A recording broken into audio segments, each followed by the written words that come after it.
De vuelta a tu programa, Hablemos tu Dolor, hablando en este día sobre las fracturas de la columna vertebral. Empezamos la semana pasada, continuamos hoy con las a nivel torácico y a nivel lumbar. Estuvimos hablando de cuando ocurren las fracturas a nivel de la vértebra por causa de compresión. Si pasamos a la próxima gráfica, esa es la altura normal. A mano izquierda puede ver la altura normal de una vértebra. Cuando ocurre una fractura, como puede ver en la derecha de su pantalla, ve cómo se disminuye y la articulación empieza a separarse. Si pasamos a la otra gráfica, vemos lo siguiente. Vemos que en el momento en que ocurre esa fractura, la parte medular, o sea, esa línea, lo que nos ve la médula espinal, esa médula se lastima y comienza a crear un bloqueo. Si pasamos acá a las nuestras de acá, estamos hablando que esta área se lastima. Me la da un close-up acá.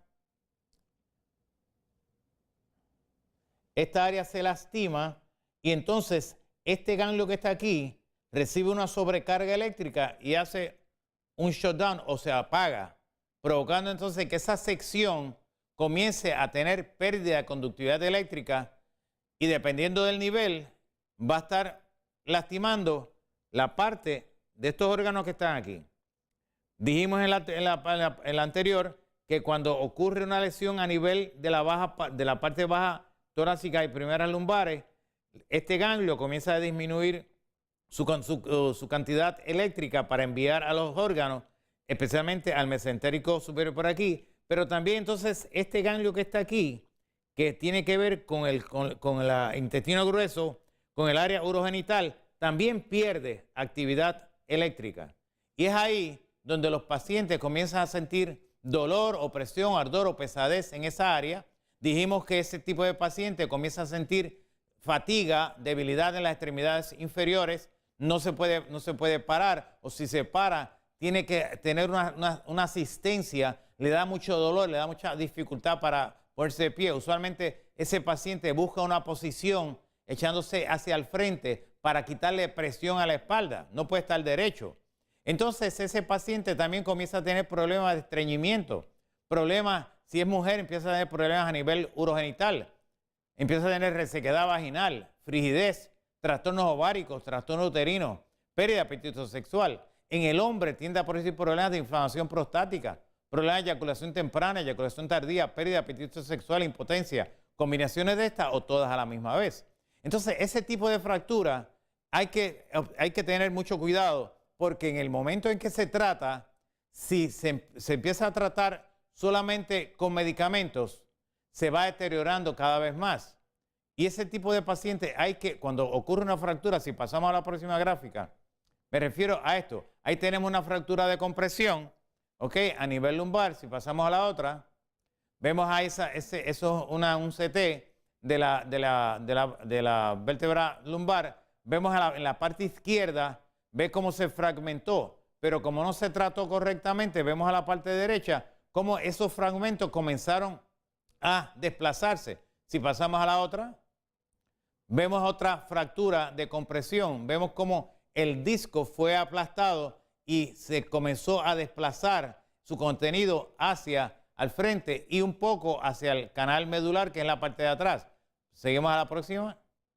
Y entonces, este tipo de paciente hay que comenzarlo a tratar quirúrgicamente. Los compañeros neurocirujanos o traumatólogos ortopedas especializados también en cirugía de médula espinal, le ponen estos spacers, son unos espacers de metal para fijar y crear una fusión. Pero ¿qué sucede? Eso es un metal. Como es metal y estamos hablando con una parte eléctrica, usualmente todos esos pacientes que han llegado a la oficina posterior a este tipo de cirugía sienten electricidad en esa área, sienten una pesadez inmensa. Entonces lo que hacemos es que desbloqueamos esa área utilizando la misma corriente medular, comenzamos a crear su ciclo hasta que el dolor desaparece. Si pasamos a la próxima gráfica, vemos lo siguiente. Ahí tenemos cuando han tenido que utilizar 3 vértebras para poder fijar la que está fracturada. La que está fracturada es la del medio. y entonces el compañero neurocirujano o traumatólogo ortopeda fijan esas áreas para que de esta forma esa área no va a tener movimiento porque está completa, o sea, las vértebras no se pueden mover individualmente como es su forma normal. Pasamos a la otra.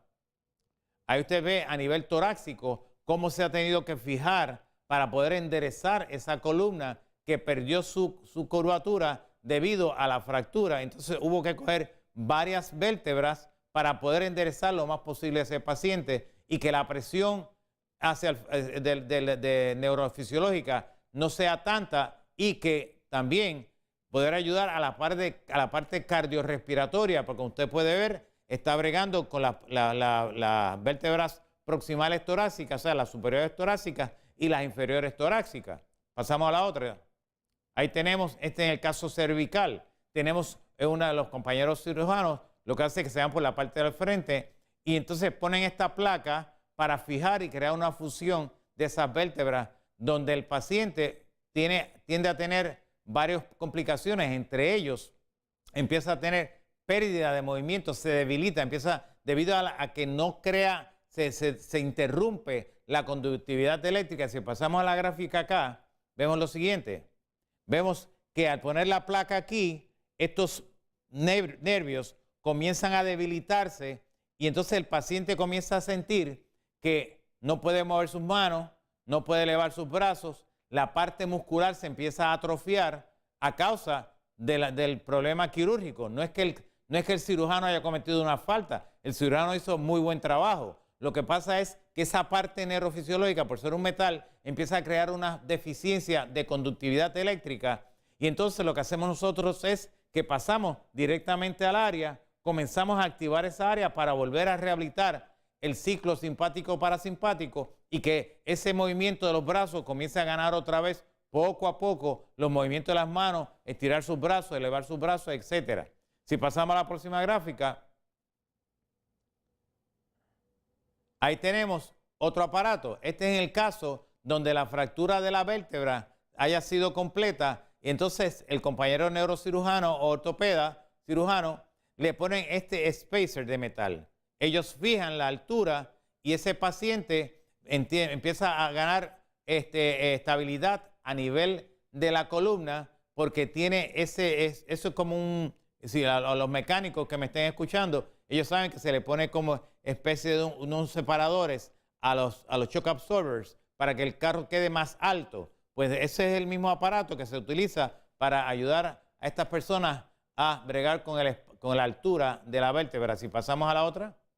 Este otro tipo de cirugía que los compañeros hacen, esto se llama una cifoplastía, donde introducen esta aguja dentro de la vértebra y le ponen esta bombita. Si pasamos a la otra, vemos cómo ven la vértebra fracturada, cómo ellos entran al cuerpo de la vértebra, comienzan a llenar esta bombita hasta que entonces la vértebra comienza a ganar altura y de esta forma el paciente comienza a tener mucha libertad en esa área quirúrgica. ¿Tenemos alguna otra? No tenemos ninguna. Ok, entonces, ¿qué pasa? Una vez el paciente empieza a tener esa presión, se le va liberando, empezamos a darle terapia electroneuromedular con el único fin de que el ciclo simpático-parasimpático se vuelva a corregir, el paciente vuelva a tener más soltura a nivel de sus extremidades. El paciente lo primero que dice es, siento que se me soltaron las piernas. Empieza a tener flexión y extensión de sus piernas. Empieza a tener movimiento. Se pone de pie y se siente derechito. Me dice, se me quitó la presión de la espalda. Pero esto no es de la noche a la mañana. Esto es un proceso. ¿Por qué? Porque ese proceso hay que ir activando ese mensaje que va de la periferia al cerebro y del cerebro a la periferia. Y no es hasta que el paciente comienza a hacerlo voluntariamente, o sea, sin ningún problema. Cuando digo voluntariamente sin ningún problema, lo que quiero decir es que no necesita ayuda, sino que sin pensarlo sale caminando y de momento se da cuenta, Dios, estoy caminando, no siento dolor. ¿Por qué? Porque lo que él tiene en su mente es dolor. Pero una vez usted borra esa información, porque ha vuelto a crear ese ciclo eléctrico simpático parasimpático, va a sentir que sus órganos se sienten más libres, va a sentir que su área orogenital está más activa, que puede orinar por sí mismo, que puede evacuar por sí mismo. Ese paciente es de los pacientes más agradecidos porque traía una vida donde no podía llevar a cabo esto y su vida era miserable.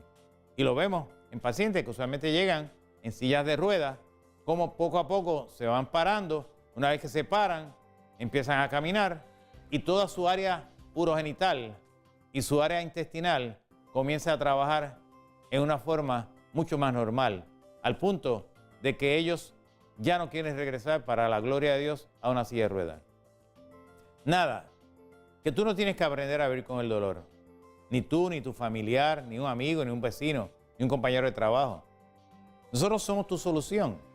Sabemos cómo llevar a cabo que esa área que se lastimó vuelva a recrear su actividad positiva o negativa, para que tú no tengas que aprender a vivir con el dolor y no tengas que estar viviendo con tantos medicamentos y con tantos esteroides y con tanta cosa que en el último análisis viene a agravar, mejor dicho, lo que te está pasando, porque aparte de tener un problema patológico de fractura y de parálisis, etcétera, te intoxican y ese cuerpo, esa toxicidad medicamentosa viene a ser tan mala o peor que la misma fractura que tienes.